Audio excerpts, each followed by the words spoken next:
Welcome back to The Breakdown with me, NLW. It's a daily podcast on macro, Bitcoin, and the big picture power shifts remaking our world. What's going on, guys? It is Tuesday, July 30th, and today we are talking about the US government moving coin. Before we get into that, however, if you are enjoying The Breakdown, please go subscribe to it, give it a rating, give it a review, or if you want to dive deeper into the conversation, come join us on the Breakers Discord. You can find a link in the show notes or go to bit.ly/breakdownpod. Hello, friends. Today is something of a part two, a very unfortunate part two to yesterday's episode. So let's talk about what's going on and the copious interpretations out there on Bitcoin Twitter. US government Bitcoin is on the move again, sending a shockwave through the markets. 28,000 Bitcoin valued at around $2 billion were transferred to an unidentified wallet on Monday. The coins were seized from the Silk Road in 2020, but a forfeiture order was only granted late last year. This means the Bitcoin are eligible to be sold, but the story doesn't seem to be that straightforward. After the first transfer was complete, the Bitcoin was split into two addresses, with each holding exactly 10,000 BTC. Arkham Intelligence said, "We believe this represents a 10,000 Bitcoin deposit to an institutional custody service. Note, spreading deposits across multiple wallets for a single customer is a typical risk management process for custodians. For example, the Coinbase custody setup for the BlackRock ETF has their Bitcoin holdings spread across hundreds of wallets, each containing 600 Bitcoin. In July, the US Marshals signed a deal with Coinbase to provide custody services for the government Bitcoin. Moving the Bitcoin into a fresh wallet controlled by Coinbase seems like the most logical explanation for this unusual flow of funds. It is worth noting, however, that the deal was to provide, quote, custody and advanced trading services, so the coins might still be sold. At this stage, we still have good on-chain visibility into how the Bitcoin is moving, but this could become more complicated if Coinbase tries to obscure the flow of funds. Put simply, we don't know for sure whether these coins are being prepped for sale or just deposited into custody. Markets, though, weren't waiting around to find out and reacted strongly to the transactions. Bitcoin plunged by 5% from its early morning high of $70,000. The movement of government Bitcoin comes just days after Donald Trump's big speech, and that escaped the notice of basically no one.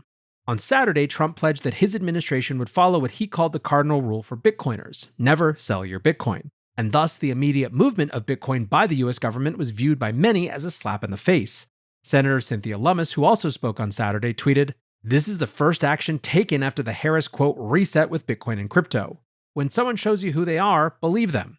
DC Investor wrote, "If they rushed to dump this right after Trump's speech where he said he'd stop selling confiscated assets to start a crypto reserve, then indeed, there is no reason to take Kamala and the Dems seriously on crypto. Still time for Kamala to clarify a stance of her own, but there's not much and no clear signal it's a priority for her, though her campaign is around 1 week old. The whole party may not hate crypto, but if the people in charge do, then that's all that matters. It would be smart of them to issue a statement on their intent, plain custody versus selling, but I doubt they will." Most commentators jumped to the conclusion that this had to be deliberately timed.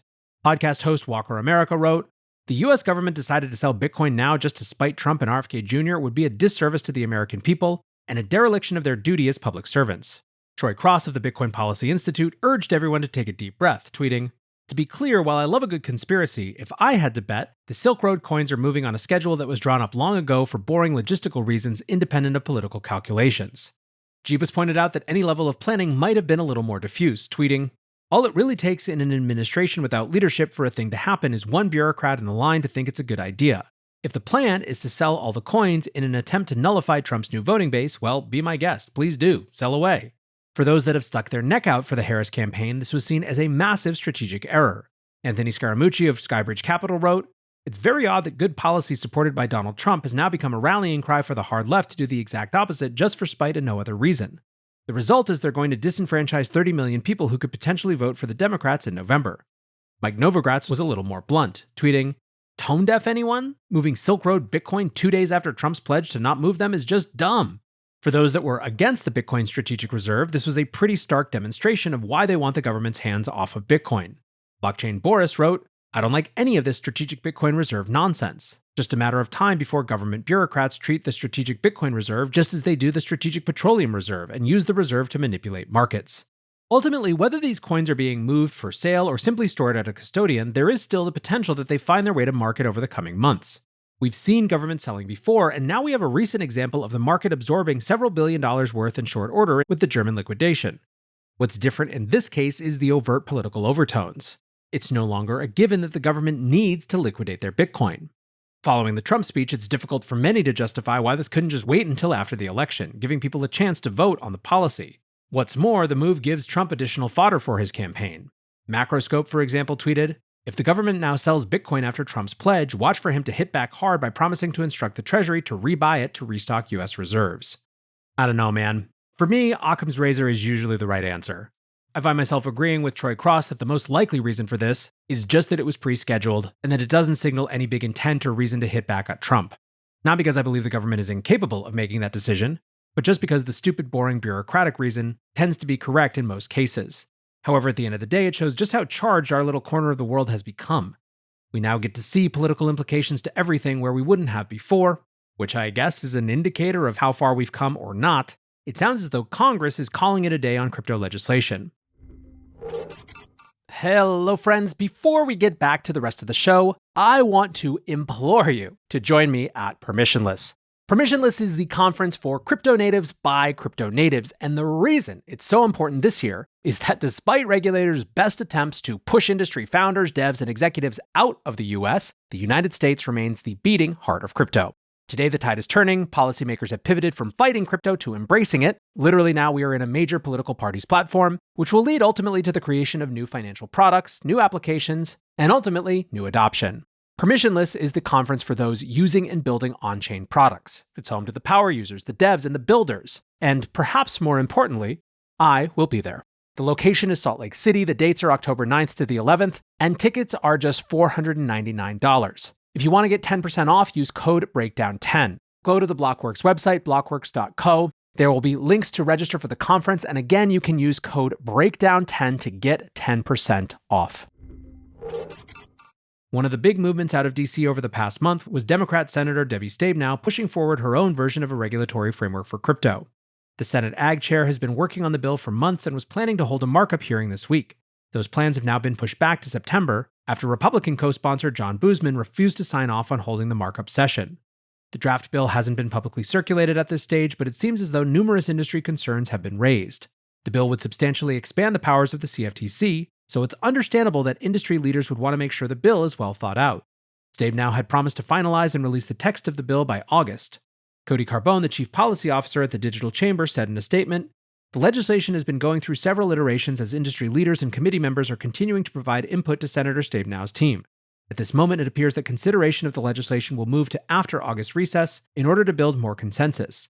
It's positive that Senator Stabenow continues to reach out to stakeholders for feedback." A press release from Stabenow's office seems to imply a rift opening up between the two parties. Stabenow said she was proud of the bill and has been working to ensure it would not stifle the industry. She claimed there was still time to pass the bill this year, but, quote, "I need a Republican senator to step up in order to accomplish that goal. I sincerely hope that politics does not get in the way of good policy." Boozman seemed to confirm that something had fractured in the process, firing back his own statement which said, "Digital commodities and the regulatory issues they raise are complex.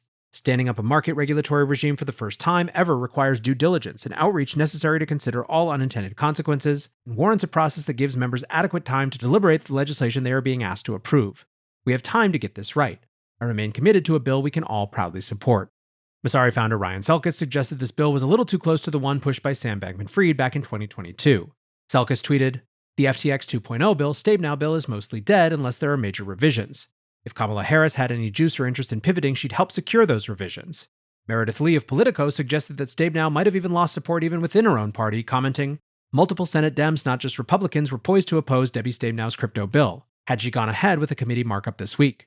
And thus, Blockchain Association Director of Government Relations Ron Hammond thinks there's now not much of a chance of anything happening until after the election.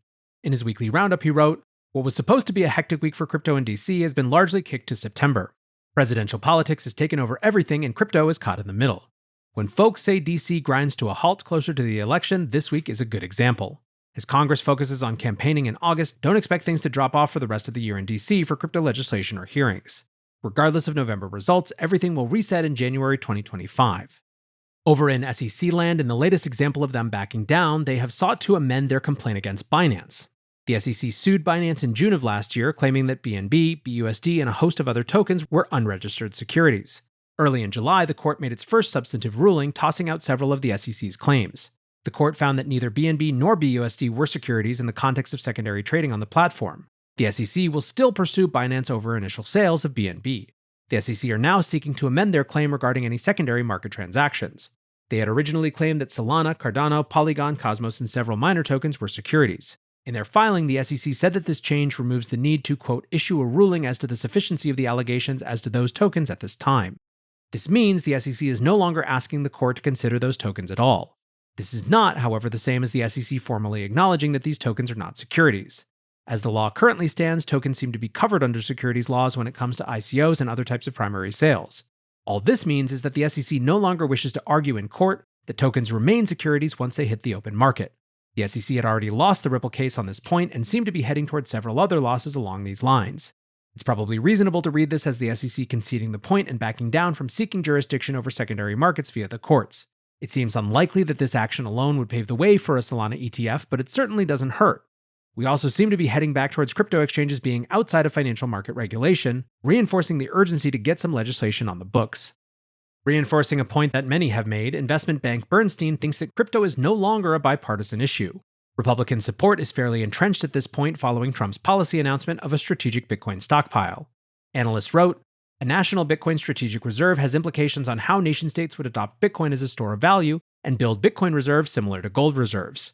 Vance Spencer of Framework Ventures put a little more flair on a similar take, commenting, "I believe Trump's watershed decision to support a strategic Bitcoin reserve may mark a pivotal moment of no return for our industry. To play it out, if Trump regains the presidency and actually implements this policy, even partially, he will have effectively initiated a new space race, compelling every country, every financial institution, to at least consider gaining some exposure to this asset." What follows from that is, of course, that the key thing to watch will be if Trump is able to implement this policy. On the Democrat side of the aisle, Bernstein seems to think that the fairly minimal reset is too little too late. Over the weekend, reports surfaced that the Harris campaign had been reaching out to industry contacts at Coinbase, Circle, and Ripple. Analysts commented, "We believe this olive branch is a tad late and the industry would seek more concrete action, i.e. reversal of previous wrongs, before warming up to the Democrat campaign." Overall, their point was that, quote, "The crypto community and industry seem clear that crypto is no longer a bipartisan issue." They noted that Bitcoin price action has become increasingly correlated to the odds of a Trump victory over recent weeks, adding, "We believe the crypto markets will trade completely top-down on political developments until the election results in early November." So, some interesting things going on this week. Not sure when we'll get more information around what this actual US government movement represents. For right now, politics continues to absolutely dominate the discussion in this industry, which, depending on your interest level, could be a great thing or a fairly annoying thing. But in either case, it is where we are right now. Anyways, that is going to do it for today's breakdown. Until next time, be safe and take care of each other. Peace